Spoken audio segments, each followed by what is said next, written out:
ಕಾವ್ಯ stories YouTube ಚಾನಲ್ಗೆ ಸ್ವಾಗತ. ನಿನ್ನೊಂದಿಗಿರುವೆ ಎಂದೆಂದಿಗೂ ಸಂಚಿಕೆ 13. ಖ್ಯಾತ ಉದ್ಯಮಿ ಮಿಸ್ಟರ್ ಉತ್ತಮ್ ಕುಲಕರ್ಣಿ ಅವರ ಕುಲಕರ್ಣಿ ಗ್ರೂಪ್ ಆಫ್ ಕಂಪನಿಯಲ್ಲಿ ಅವ್ಯವಹಾರ ನಡೆದಿರುವುದು ಬೆಳಕಿಗೆ ಬಂದಿರುವುದರಿಂದ ಕುಲಕರ್ಣಿ ಗ್ರೂಪ್ ಆಫ್ ಕಂಪನಿಯನ್ನು ಮುಚ್ಚಲಾಗಿದೆ ಎಂದು ಎಲ್ಲ ಮಾಧ್ಯಮದಲ್ಲೂ ಉತ್ತಮ್ನದ್ದೇ ಸುದ್ದಿ. ಮಿಸ್ಟರ್ ಉತ್ತಮ್, ನಿಮ್ಮ ಮೇಲೆ ಬಂದಿರುವ ಈ ಆಪಾದನೆಯ ಬಗ್ಗೆ ನೀವೇನು ಹೇಳೋಕೆ ಇಷ್ಟಪಡ್ತೀರಾ ಎಂದು ಮಾಧ್ಯಮದವರು ಉತ್ತಮ್ ಬಳಿ ಪ್ರಶ್ನಿಸಿದಾಗ, ಇದೆಲ್ಲ ವೈಯಕ್ತಿಕ ದ್ವೇಷದಿಂದ ನಡೆದಿದೆ. ನಮ್ಮ ಕಂಪನಿಯಲ್ಲಿ ಯಾವುದೇ ಅವ್ಯವಹಾರಗಳು ನಡೆದಿಲ್ಲ. ಆ JK ಗ್ರೂಪ್ ಆಫ್ ಕಂಪನಿಯ MD ಜಗತ್ ಇದನ್ನೆಲ್ಲ ಮಾಡಿಸಿರುವುದು. ಅವನೇ ಸುಳ್ಳು ಆರೋಪ ಹೊರಿಸಿರುವುದು. ಹೋದ ಬಾರಿ ಅವನಿಗೆ ಸಿಗಬೇಕಾಗಿದ್ದ ಪ್ರಾಜೆಕ್ಟ್ ನನಗೆ ಸಿಕ್ಕಿತ್ತು. ಈ ಬಾರಿ ನನಗೆ ಸಿಗಬಾರದೆಂದು ಸುಳ್ಳು ಸುದ್ದಿ ಹಬ್ಬಿಸುತ್ತಿದ್ದಾನೆ ಎಂದು ಹೇಳಿ ಸೀದಾ ಹೋಗಿದ್ದನು ಉತ್ತಮ್. ಇತ್ತ ಜಗತ್ ಬಳಿ ಮಾಧ್ಯಮದವರು ಕೇಳಿದಾಗ, ದ್ವೇಷದಿಂದ ನಾನೇನು ಮಾಡಿಲ್ಲ. ಅವರ ಕಂಪನಿಯಲ್ಲಿ ಅವ್ಯವಹಾರ ನಡೆದಿರುವುದು ಅಧಿಕಾರಿಗಳಿಗೆ ತಿಳಿದು ಬಂದಿದೆ. ಅವರು ಸಾಕ್ಷಿ ಸಮೇತರಾಗಿ ಉತ್ತಮ್ನನ್ನು ಹಿಡಿದಿದ್ದಾರೆ. ಇದರಲ್ಲಿ ಯಾವುದೇ ವೈಯಕ್ತಿಕ ದ್ವೇಷ ಇಲ್ಲ. ತಪ್ಪಿತಸ್ಥರಿಗೆ ಶಿಕ್ಷೆಯಾಗಿದೆ ಎಂದು ಜಗತ್ ಹೇಳಿದ್ದನು. ಎಲ್ಲ ಮಾಧ್ಯಮದಲ್ಲೂ ಬರೀ ಉತ್ತಮ್ ಜಗತ್ರದ್ದೇ ಸುದ್ದಿಯಾಗಿತ್ತು. ಎಲ್ಲವನ್ನೂ ಗಮನಿಸುತ್ತಿದ್ದ ಸಂದೇಶ್ ತಲೆಯಲ್ಲಿ ದೊಡ್ಡ ಉಪಾಯವೇ ಬಂದಿತ್ತು.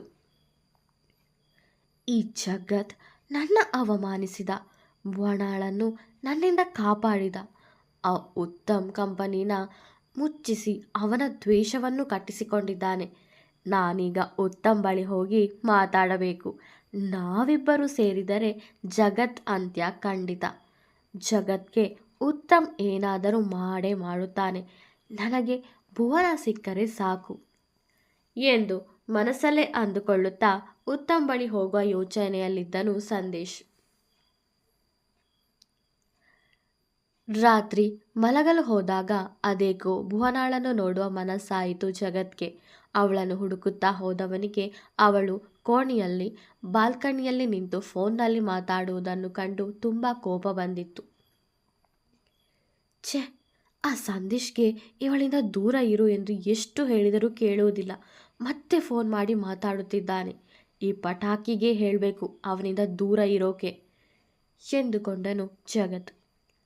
ಮಾತು ಮುಗಿಸಿ ಅವನ ಬಳಿಗೆ ಬಂದ ಭುವನ ಬಳಿ, ಯಾರ ಜೊತೆಗೆ ಮಾತಾಡ್ತಿದ್ದೆ ಎಂದು ಕೇಳಿದ್ದನು ಜಗತ್. ಅಮ್ಮ ಕಣೋ, ಅಪ್ಪ ತಾತ ಮನೆಯಲ್ಲಿಲ್ಲ ಅಂತ ಅಮ್ಮನೇ ಫೋನ್ ಮಾಡಿದ್ರು. ಅದಕ್ಕೆ ಅಮ್ಮನ ಜೊತೆ ಮಾತಾಡ್ತಿದ್ದೆ. ನಿಮ್ಮನ್ನೆಲ್ಲ ಕೇಳಿದ್ರು ಎಂದಳು ಭುವನ. ಹೋ, ಅತ್ತೆ ಜೊತೆಗಾ ಎಂದನು. ಅವನ ಕೋಪ ತನ್ನಗಾಗಿತ್ತು. ಮತ್ತೆ ಮಾತು ಮುಂದುವರೆಸುತ್ತಾ, ಸಂದೇಶ್ ಫೋನ್ ಮಾಡ್ತಾನಾ ಎಂದು ಕೇಳಿದ್ದನು ಜಗತ್. ಹೋ, ಮಾಡ್ತಾನೆ ಎಂದಳು ಭುವನ. ಅವನಿಂದ ದೂರ ಇರು. ಅವನು ಸರಿಯಿಲ್ಲ. ಮೊನ್ನೆ ನಿನಗೆ ಅವನು ಆಲ್ಕೋಹಾಲ್ ಕುಡಿಸಿದ್ದ. ನಾನು ಸರಿಯಾದ ಸಮಯಕ್ಕೆ ಬಂದಿದ್ದಕ್ಕೆ ಉಳಿದೆ. ಇಲ್ಲದಿದ್ದರೆ ಏನಾಗ್ತಿದ್ಯೋ ಏನೋ ಎಂದು ಜಗತ್ ಹೇಳಿದಾಗ, ಇಲ್ಲ ಕಣೋ, ಅವನು ತುಂಬ ಒಳ್ಳೆಯವನು. ನನ್ನ ಜೊತೆಗೆ ಎಷ್ಟು ಚೆನ್ನಾಗಿ ಮಾತಾಡ್ತಾನೆ ಗೊತ್ತಾ.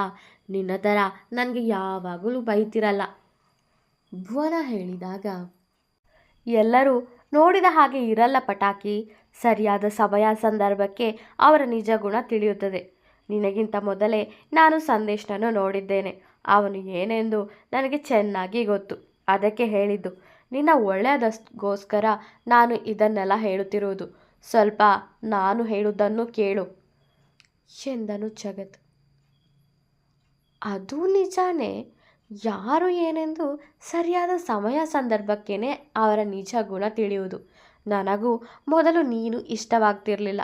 ನಿನ್ನ ನೋಡಿದಾಗಲೆಲ್ಲ ತುಂಬ ಕೋಪ ಬರೋದು.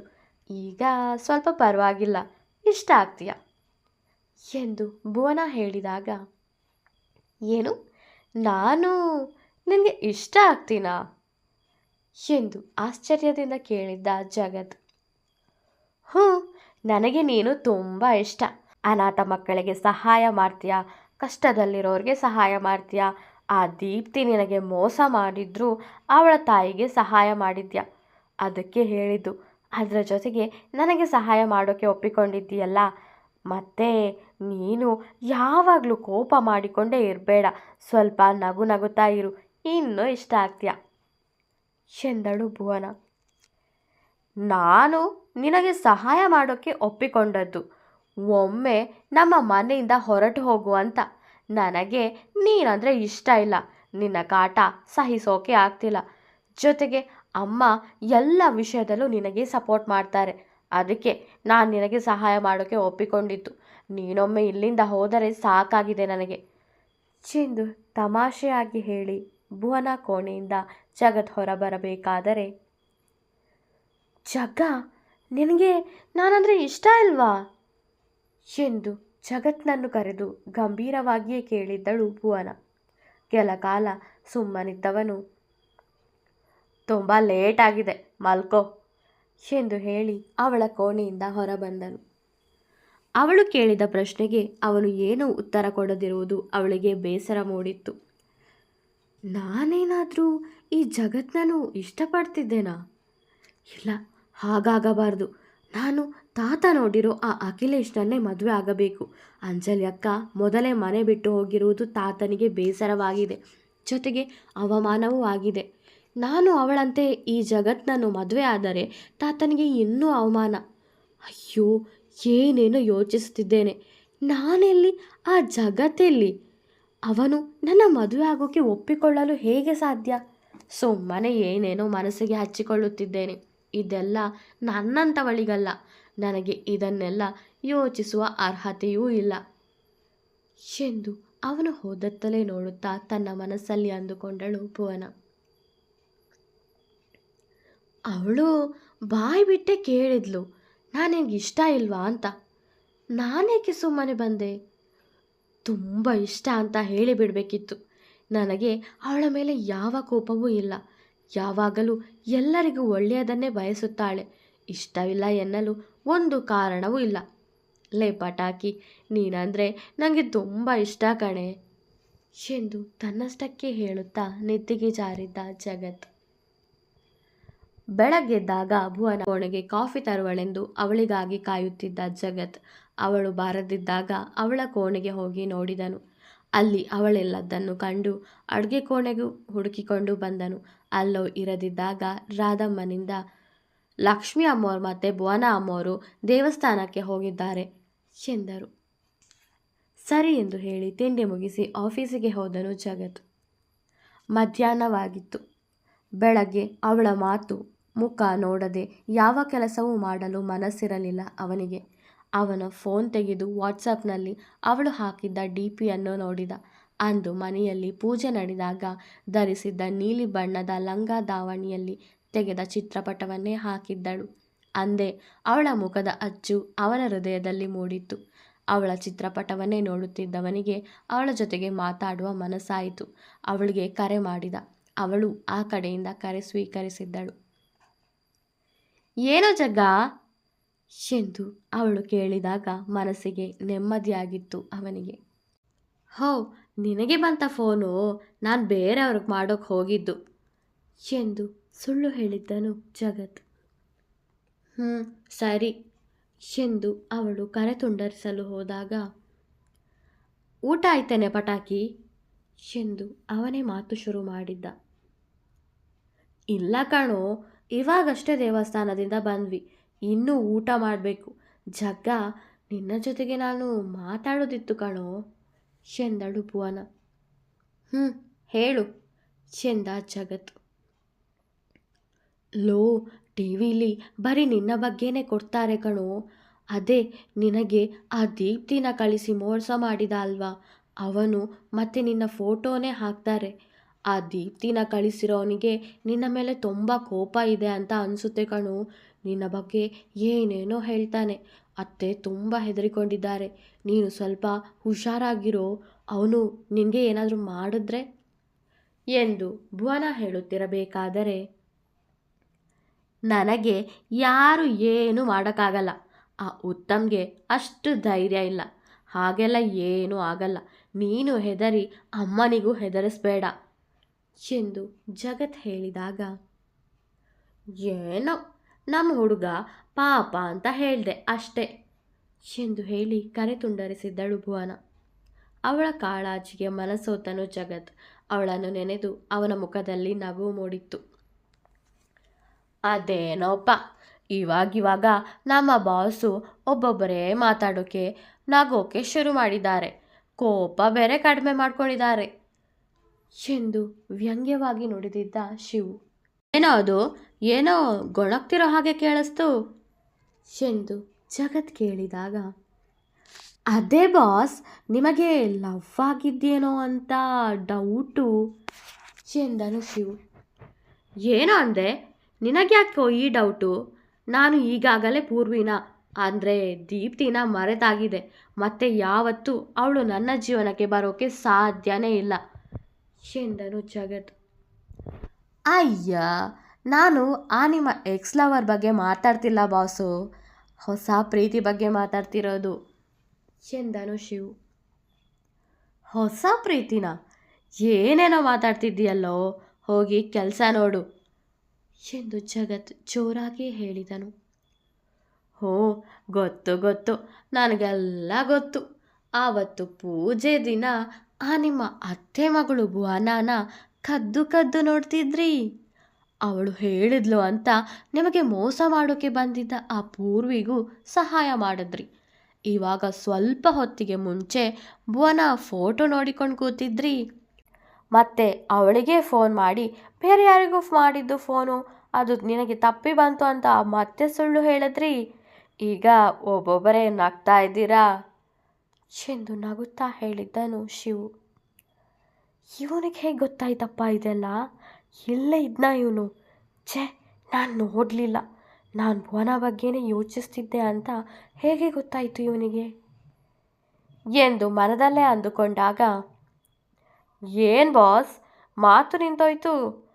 ಏನು, ನನಗೆ ಇದೆಲ್ಲ ಹೇಗೆ ಗೊತ್ತಾಯಿತು ಅಂತಾನಾ?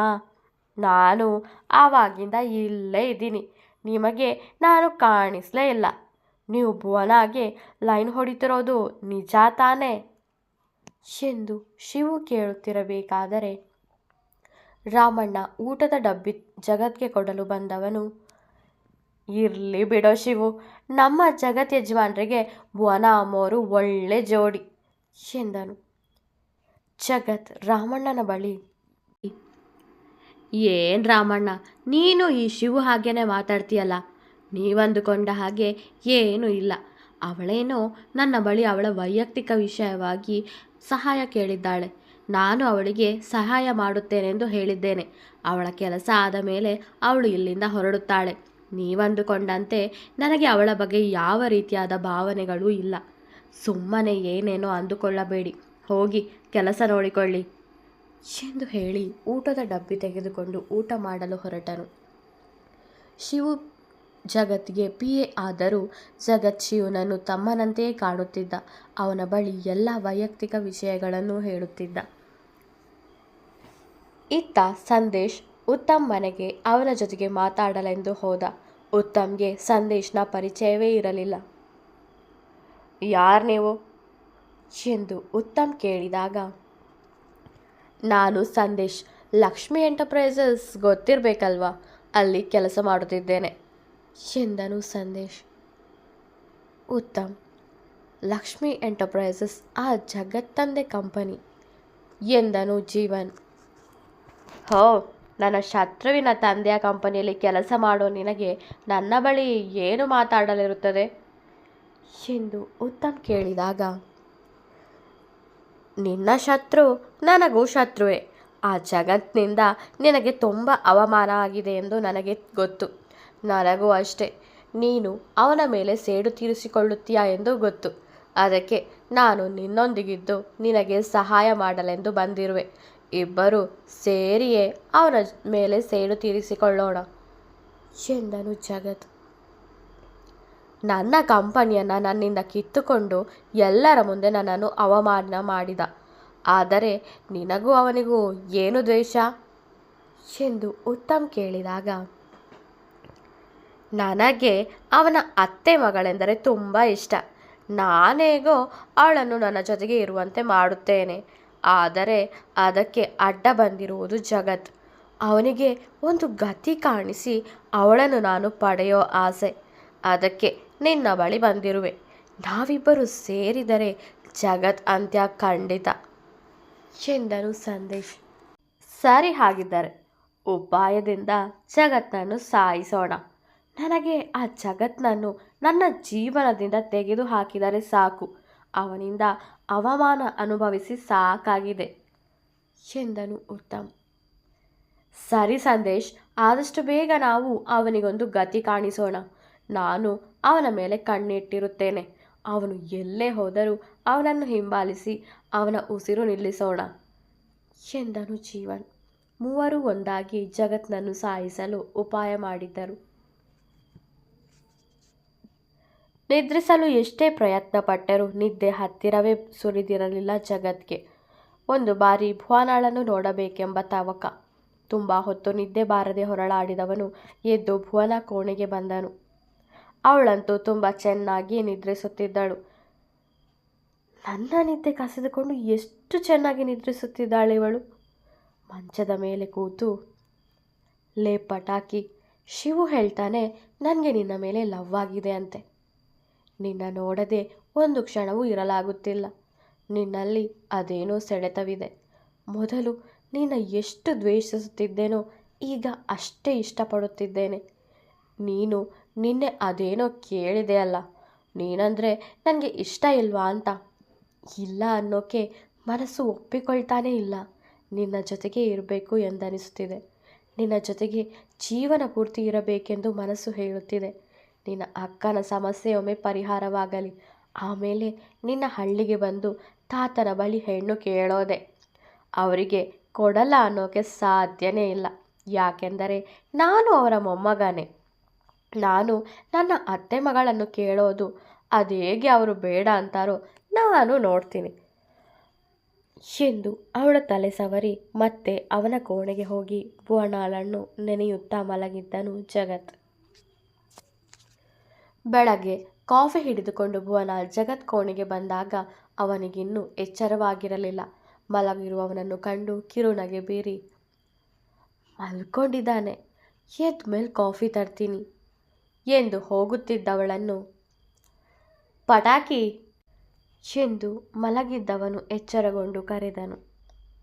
ಅವಳು ಹಿಂದೆ ತಿರುಗಿ ನೋಡಿ, ಎದ್ದೇಳೋ ಕುಂಭಕರ್ಣನ ವಂಶದವನೇ, ಇನ್ನು ಎಷ್ಟು ಹೊತ್ತು ಮಲ್ಕೊಳ್ತೀಯ ಎಂದಳು. ಹಲೋ, ನಾನು ನೀನು ಒಂದೇ ವಂಶದವರು ಎಂಬುದನ್ನು ಮರಿಬೇಡ. ನಾನು ಕುಂಭಕರ್ಣನ ವಂಶದವನಾದರೆ ನೀನು ಅದೇ ವಂಶಕ್ಕೆ ಸೇರ್ತೀಯ, ಆಯ್ತಾ ಎಂದನು ಜಗತ್. ನಾನೇನು ನಿನ್ನ ಥರ ಇಡೀ ದಿನ ಮಲ್ಕೊಳ್ಳಲ್ಲ ಎಂದು ಕಾಫಿಯನ್ನು ಟೇಬಲ್ ಮೇಲೆ ಇಟ್ಟು ಹೋಗುತ್ತಿದ್ದವಳನ್ನು ಮತ್ತೆ ಕರೆದು, ಹೊರಗಡೆ ಹೋಗೋದಕ್ಕಿದೆ, ಬೇಗ ರೆಡಿಯಾಗು ಎಂದನು ಜಗತ್. ಎಲ್ಲಿಗೆ ಎಂದು ಅವಳು ಕೇಳಿದಾಗ, ಸುಮ್ಮನೆ ಹೋಗಿ ಹೊರಡು ಮಾರಾಯ್ತಿ, ಎಷ್ಟು ಪ್ರಶ್ನೆ ಕೇಳ್ತೀಯ ಎಂದನು ಜಗತ್. ಇವತ್ತು ಪೂರ್ತಿ ದಿನ ನಿನ್ನ ಜೊತೆಗೆ ಇರಬೇಕು ಎಂದು ಮನದಲ್ಲೇ ಅಂದುಕೊಂಡನು ಜಗತ್.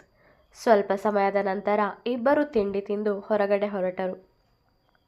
ಮೊದಲಿಗೆ ದೇವಸ್ಥಾನಕ್ಕೆ ಹೋದರು. ಅದು ಭುವನಾಳ ಇಷ್ಟ ದೇವರಾದ ದುರ್ಗಾ ಪರಮೇಶ್ವರಿ ದೇವಸ್ಥಾನಕ್ಕೆ. ನಂತರ ಹೋಟೆಲ್ ಒಂದರಲ್ಲಿ ಊಟ ಮುಗಿಸಿ ಯಾರದ್ದೋ ಮನೆ ಮುಂದೆ ಕಾರು ನಿಲ್ಲಿಸಿ ಇಳಿ ಎಂದ ಜಗತ್. ಯಾಕೆ, ಇದ್ಯಾರ ಮನೆ ಎಂದು ಭುವನ ಕೇಳಿದಾಗ, ನನ್ನ ಸ್ನೇಹಿತರದ್ದು, ಅವನು ಚಿತ್ರ ಬಿಡಿಸುತ್ತಾನೆ. ನಿನ್ನ ಅಕ್ಕ ಮತ್ತು ಅವಳ ಗಂಡ ಹೇಗಿದ್ದಾರೆಂದು ನನಗೆ ತಿಳಿದಿಲ್ಲವಲ್ಲ, ಮತ್ತೆಗೆ ಅವರನ್ನು ನಾನು ಹುಡುಕಲಿ? ಅದಕ್ಕಾಗಿ ಇಲ್ಲಿಗೆ ಕರೆದುಕೊಂಡು ಬಂದೆ. ಅವರು ಹೇಗಿದ್ದಾರೆಂದು ಹೇಳು. ಅವನು ಚಿತ್ರ ಬಿಡಿಸುತ್ತಾನೆ, ಆಮೇಲೆ ನನಗೂ ಹುಡುಕಲು ಸುಲಭವಾಗುತ್ತದೆ ಎಂದನು ಜಗತ್. ಸರಿ ಎಂದು ಇಬ್ಬರು ಜಗತ್ ಸ್ನೇಹಿತನ ಮನೆಗೆ ಹೋದರು. ಭುವನ ಹೇಳಿದಂತೆ ಜಗತ್ ಸ್ನೇಹಿತ ಚಿತ್ರ ಬಿಡಿಸಿದ. ಅವನು ಪೂರ್ತಿಯಾಗಿ ಬಿಡಿಸಿ ಆದ ನಂತರ ಭುವನಾಗೆ ತೋರಿಸಿದಾಗ ಅಕ್ಕನ ಚಿತ್ರ ನೋಡಿ ಕಣ್ಣೀರು ಬಂದಿತ್ತು ಅವಳಿಗೆ. ಅಕ್ಕನ ಗಂಡನ ಆ ಜೇಕೆ, ನನ್ನ ಅಕ್ಕನ ಜೀವನ ಹಾಳು ಮಾಡಿದವನು ಇವನೇ ಎಂದು ಜಗತ್ಗೆ ತೋರಿಸಿದಳು. ಜಗತ್ಗೆ ಜೀವನ್ ಪರಿಚಯ ಇರುವುದಿಲ್ಲ. ಅವನೆಂದು ಜೀವನನ್ನು ನೋಡಿರುವುದಿಲ್ಲ. ಆ ಚಿತ್ರವನ್ನು ತೆಗೆದುಕೊಂಡು ಶಿವು ಹತ್ರ ಇದನ್ನು ಕೊಡುತ್ತೇನೆ. ಅವನು ಆದಷ್ಟು ಬೇಗ ಈ ಚಿತ್ರದಲ್ಲಿರೋನನ್ನು ಹುಡುಕುತ್ತಾನೆ. ನೀನೇನು ಚಿಂತೆ ಮಾಡಬೇಡ, ಆದಷ್ಟು ಬೇಗ ನಿನ್ನ ಅಕ್ಕ ನಿನಗೆ ಸಿಗುತ್ತಾಳೆ ಎಂದು ಸಮಾಧಾನಪಡಿಸಿದನು ಜಗತ್. ಇಬ್ಬರು ಮನೆಯತ್ತ ಸಾಗುತ್ತಿದ್ದರು. ಭುವನ ಜಗತ್ ಬಳಿ, ಜಗ ಆಶ್ರಮಕ್ಕೆ ಹೋಗೋಣವಾ ಎಂದು ಕೇಳಿದ್ದಳು.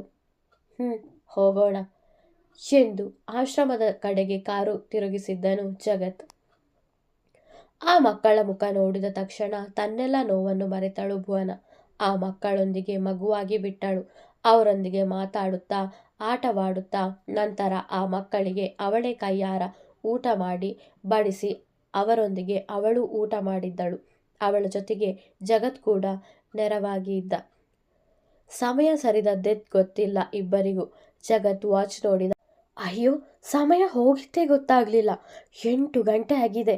ಅಮ್ಮ ಕಾಯ್ತಿರಬಹುದು, ಬೇಗ ಹುಡುಕ್ಬೇಕು ಎಂದುಕೊಳ್ಳುತ್ತಾ, ಲೇ ಪಟಾಕಿ, ಬೇಗ ಬಾರೆ, ರಾತ್ರಿ ಆಯಿತು, ಮನೆಗೆ ಹೋಗಬೇಕು ಎಂದಾಗ ಮುಖ ಚಿಕ್ಕದು ಮಾಡಿ ಮಕ್ಕಳ ಬಳಿ ಮತ್ತೆ ಬರುತ್ತೇನೆ ಎಂದು ಹೇಳಿ ಇಬ್ಬರೂ ಹೊರಟರು. ಜಗತ್ ವೇಗವಾಗಿ ಕಾರು ಚಲಾಯಿಸಿದನು. ಇದ್ದಕ್ಕಿದ್ದಂತೆ ಕಾರು ನಿಂತಿತು. ಎಷ್ಟೇ ಪ್ರಯತ್ನಿಸಿದರೂ ಕಾರು ಮತ್ತೆ ಶುರುವಾಗಲೇ ಇಲ್ಲ. ಏನಾಯಿತು ಎಂದು ಕಾರಿನಿಂದ ಹೊರಬಂದು ನೋಡಿದ. ಅವನೊಂದಿಗೆ ಭುವನ ಕೂಡ ಇದ್ದಳು. ಏನಾಯ್ತೋ, ಕಾರ್ ಯಾಕೆ ನಿಂತಿತು ಎಂದು ಭುವನ ಕೇಳಿದಾಗ, ನನಗೂ ಗೊತ್ತಿಲ್ಲ, ನೋಡ್ತೀನಿರು ಎಂದನು ಜಗತ್. ಮತ್ತೊಂದು ವೇಗವಾಗಿ ಬಂದ ಕಾರ್ ಜಗತ್ ಕಾರಿನ ಹಿಂದೆ ನಿಂತಿತು. ಆ ಕಾರಿನಿಂದ ಮೂವರು ಇಳಿದರು. ಮುಖ ಕಾಣಬಾರದೆಂದು ಬಟ್ಟೆ ಕಟ್ಟಿದ್ದರು. ಬರೀ ಕಣ್ಣುಗಳು ಮಾತ್ರ ಕಾಣುತ್ತಿದ್ದವು. ಜಗತ್ಗೆ ಹೊಡೆಯಲೆಂದು ಬಂದರು. ನಾಲ್ವರ ನಡುವೆಯೂ ಕಾದಾಟ ಶುರುವಾಗಿತ್ತು. ಜಗತ್ ಮೂವರಿಗೂ ಜೋರಾಗಿ ಹೊಡೆಯುತ್ತಿದ್ದ. ಹೆದರಿ ಎಲ್ಲವನ್ನೂ ನೋಡುತ್ತಿದ್ದವಳು ಏನು ಮಾಡುವುದೆಂದು ತಿಳಿಯದೆ ಕಂಗಾಲಾಗಿದ್ದಳು. ಜಗತ್ ಹಿಂದಿನಿಂದ ಚಾಕು ತೆಗೆದುಕೊಂಡು ಬಂದವನು ಜಗತ್ಗೆ ಚುಚ್ಚಲೆಂದು ಹೋದಾಗ ಭುವನ ಅಡ್ಡ ಬಂದಳು. ಚಾಕು ಭುವನಳ ಹೊಟ್ಟೆಗೆ ಬಲವಾಗಿ ಚುಚ್ಚಿತ್ತು. ಅವಳು ಜಗ್ಗಾ ಎಂದು ಕೂಗುತ್ತಾ ಅಲ್ಲೇ ಕುಸಿದು ಬಿಟ್ಟಳು. ಬೀಳುವಾಗ ಅವಳಿಗೆ ಚಾಕುವಿನಿಂದ ಚುಚ್ಚಿದವನ ಮುಖಕ್ಕೆ ಕಟ್ಟಿದ್ದ ಬಟ್ಟೆ ಕಳಚಿತ್ತು. ಅವನ ಮುಖವನ್ನೇ ನೋಡುತ್ತಾ ಬಿದ್ದವಳಿಗೆ ನೆನಪಾದದ್ದು ತನ್ನ ಅಕ್ಕನ ಗಂಡ ಜೇಕೆ, ಅಂದರೆ ಜೀವನ್ ಕುಲಕರ್ಣಿ. ಆಗಲೇ ಪ್ರಜ್ಞೆ ತಪ್ಪಿ ಕೆಳಕ್ಕೆ ಬಿದ್ದು ಬಿಟ್ಟಳು ಭುವನ. ಭುವನಾಳನ್ನು ಕಂಡ ಜಗತ್ ಹೊಡೆದಾಟವನ್ನು ನಿಲ್ಲಿಸಿ ಅವಳ ಬಳಿ ಬಂದು, ಭುವನ ಭುವನ ಎಂದು ಜೋರಾಗಿ ಕರೆಯುತ್ತಾ ಅಳಲಾರಂಭಿಸಿದ. ಕಾರಿನಲ್ಲಿ ಬಂದವರು ಮತ್ತೆ ಕಾರು ಹತ್ತಿ ಅಲ್ಲಿಂದ ಹೋಗಿ ಆಗಿತ್ತು. ಜಗತ್ಗೆ ಅವರು ಯಾರು ಎಂದು ತಿಳಿಯಲೇ ಇಲ್ಲ. ಅವನು ಭುವನಾಳನ್ನು ನೋಡುತ್ತಾ ಅಳತೊಡಗಿದನು. ಅಖಿಲೇಶ್ ಕಳುಹಿಸಿದ್ದ ಅವನ ಆಳುಗಳು ಅವನಿಗೆ ಕರೆ ಮಾಡಿ, ಯಜಮಾನ್ರೆ, ಆ ರಾಮಣ್ಣ ಗೌಡ್ರು ಮೊಮ್ಮಗಳು ಬೆಂಗಳೂರಿನಲ್ಲಿದ್ದಾಳೆ. ಮಧ್ಯಾಹ್ನ ಒಂದು ಹೋಟೆಲಲ್ಲಿ ಯಾವುದೋ ಹುಡುಗನ ಜೊತೆ ನೋಡಿದ್ವಿ. ಅವಳ ಹತ್ತಿರ ಹೋಗಬೇಕು ಅನ್ನೋ ಅಷ್ಟರಲ್ಲಿ ಕಾರಿನಲ್ಲಿ ಹೋಗ್ಬಿಟ್ರು ಇಬ್ರು ಎಂದರು. ಹೋ, ಬೆಂಗಳೂರಿನಲ್ಲಿದ್ದಾಳಾ ಆ ಭುವನ? ಯಾವುದೋ ಹುಡುಗನ ಜೊತೆಗೆ ಬೇರೆ. ನಾನೇ ಬಂದು ಆ ಹುಡುಗನ ಕತೆ ಮುಗಿಸಿ ಅವಳನ್ನಿಲ್ಲಿಗೆ ಎಳೆದುಕೊಂಡು ಬರುತ್ತೇನೆ ಎಂದು ಅಖಿಲೇಶ್ ದೇವನಹಳ್ಳಿಯಿಂದ ಬೆಂಗಳೂರಿಗೆ ಹೊರಟ. ಮುಂದುವರಿಯುವುದು. ವಿಡಿಯೋ ಇಷ್ಟವಾದರೆ ಲೈಕ್ ಮಾಡಿ, ಕಮೆಂಟ್ ಮಾಡಿ. ನನ್ನ ಚಾನಲ್ಗೆ ಹೊಸಬರಾದರೆ ಸಬ್ಸ್ಕ್ರೈಬ್ ಮಾಡಲು ಮರೆಯಬೇಡಿ. ಧನ್ಯವಾದಗಳು.